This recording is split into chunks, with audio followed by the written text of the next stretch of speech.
Hi everybody, my name's Rebecca and welcome back to My Bookish Travels. Today I'm going to be discussing The Invisible Life of Addie LaRue by V.E. Schwab.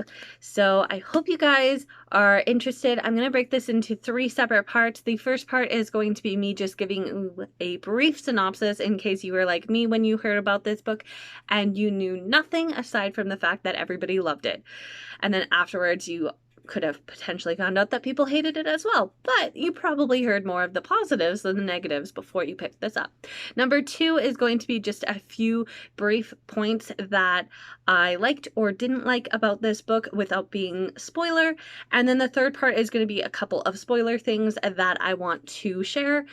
The Invisible Life of Addie LaRue follows our main character, Addie LaRue, and she is born in a time where women don't really have a lot of say. They're seen more as, the on the arm or the family breeder of sorts. Addie has a very negative opinion about women getting married and kind of being responsible for having children and being responsible for kind of doing the wishes of others and not having a lot of choice yourself. And Addie is friends with a very old woman in the village she lives in, and she introduces Addie to the old gods that you can pray to. And one of the key things that she tells Addie is never pray to one of the gods that answers after dark. You never want to find out what happens. And all of a sudden, something happens in Addie's life where she accidentally prays to someone after dark. Okay, so I did not like Addie as a character. I actually did not like her at all. I will tell you that I gave this 4 out of 5 stars, and I don't know how much I can get into in this non-spoiler section, but I didn't like Addie as a character. I think that V.E. Schwab did an amazing job writing as her character because of what takes place in her story. You really get to feel how Addie feels based on how the writing feels. There's a lot of weight put to her story, so it's not something that you read through relatively fast. We do have a secondary character that comes into place named Henry. Comes into place? Yeah, I'm going to say he comes into place, not into play. Henry comes into place, and his story is just rushing by. Like, the writing style is completely different. And being able to see two different types of writing styles in the exact same novel with two different characters is just mind-blowing and extremely amazing and extremely gifted as a writer. Now, I actually think that Henry was a very interesting character, and he was one that I liked, and I feel like he brought out a lot with Addie. And I don't know, I just kind of feel like his character, there were so many potential turns that the story could have taken that it didn't, that it kind of really does show that the direction the author wanted to go in this story was exactly how she went, and it was no holds barred. And I kind of liked that about it. I like the fact that the author wasn't scared to kind of go the distance with the story. And I kind of will say that I think secondary characters were actually more interesting than Addie. So it goes Henry, his friends, Luke, and then Addie. Like, I could care less about Addie, actually. I think, yeah, I didn't like Addie at all. Where you're probably thinking, why did you give it 4 to 5 stars? Guys, the ending. The ending redeems the book, in my way of looking at it. Do I think that this is a phenomenal read? No, it's not the right read for me. But do I think that the author just wove together this beautiful masterpiece? Yes. Yes, I do. First off, I think that Addie is a selfish character, and I understand that the time that she was in, she probably didn't have much say on what was going on, but the fact that she literally acted like a child for a lot of the story was what drew me to dislike her. Luke gives her everything she wants, even more than he should have. Like, let's be honest, she didn't want responsibility. He made it so that she didn't have to be accountable for any of her actions and she had no responsibility. And what did he take in return? The use of her name and the fact that she would not be remembered. I understand maybe that's a big thing, but when you think about it in the long run, she didn't want responsibility, and he took away the two things that would actually make her accountable and responsible for her actions. And she was not happy. She is a child, and she has not grown up in the amount of time she's been alive. Luke gave me complete Labyrinth and Jareth vibes. Labyrinth is actually mentioned by Henry's friend when he mentions that they're doing a Faust production and they're going more Goblin King and Labyrinth vibes. And that is exactly what Luke was giving me. He was giving me Labyrinth and Jareth vibes, and Addie in a way with Sarah, and it kind of felt the same way, right? Jareth offers Sarah everything she asks for, and all he's asking for in return is forever. And she's not willing to give that. And she's also mad that he did what she asked him to do. And it's kind of the same thing. Addie's mad at Luke for him doing what she asked. She just didn't ask the right words for it. I was very intrigued because the whole way along with Luke's character, I'm like, I'm not feeling like a hate vibe.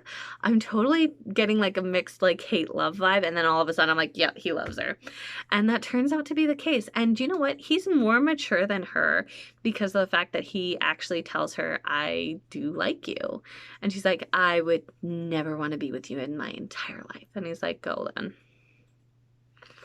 Like, so childish. I can't. I actually think that they're perfect as a pairing because of the fact that he's mature and he, after centuries, can still put up with her childish antics.